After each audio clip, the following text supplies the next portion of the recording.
kinds of scenarios we see happening in other cities, such as in Baltimore. And that's been well stated. We are sitting on a powder keg, as is every other city in this country. There is no room for us to be naive, stick our heads in the sand, and act as though Houston does not have the same potentialities as other cities have portrayed. We're hoping that the leadership of our city would listen to the voices of those of us who are concerned enough to be proactive. As Dr. Douglas talked about, the over-criminalization factor in our community is significant. When you look at people like those young people in Baltimore who looted and rioted, by the way, which none of us condone, we're not here supporting those actions. That's not the point. I just want to make that clear. But when you look at that, you have to ask yourself the question, how many of those individuals were properly educated? How many of them had early childhood education? How many of them had sufficient after-school programs in their neighborhoods and communities? How many of them had opportunities and access to programs and projects that would engage their minds and their youthfulness and their energy in positive directions? George Foreman said well on TV this morning that the difference is when he grew up in Fifth Ward, when he was one of the bad actors, the police cared, the neighborhood cared. In fact, law enforcement helped steer him into boxing. There was access to opportunity.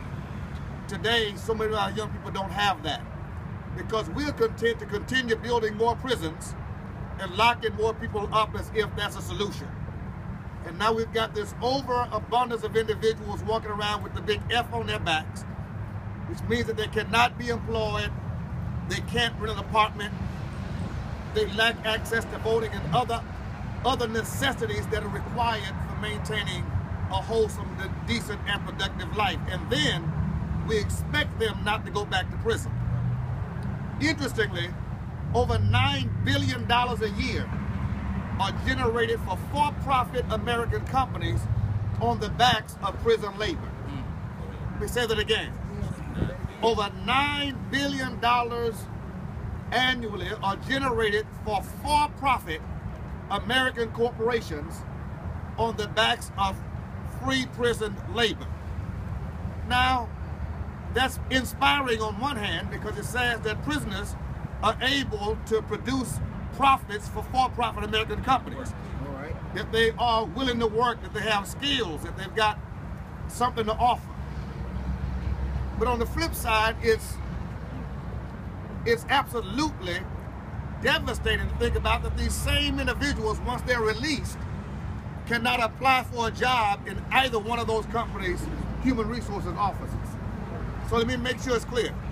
They can work for for-profit companies in America while they are locked up, but they cannot work for those same companies once they are released. If you would poll the number of young people in the streets in Baltimore to see how many of them were unemployed, I'd be willing to bet most of them were not. That's right. People with good jobs don't do that. If you were asked the question, how many of them had felony records? Many of them more than likely would have spent some time in jail or prison. So they are now entrapped into a cycle of hopelessness. And when you are hopeless and you sense helplessness, you don't always do things that most people think to be rational. And so I'm saying to us today, and we're saying, we're calling on our business community, our elected community, our academic community to sit down and develop a real jobs program for our city and for our counties. We've got to come up with a way to retrain those coming back into our communities and to give access to unemployment. Most companies in our city have policies that say they will not hire an ex-felon.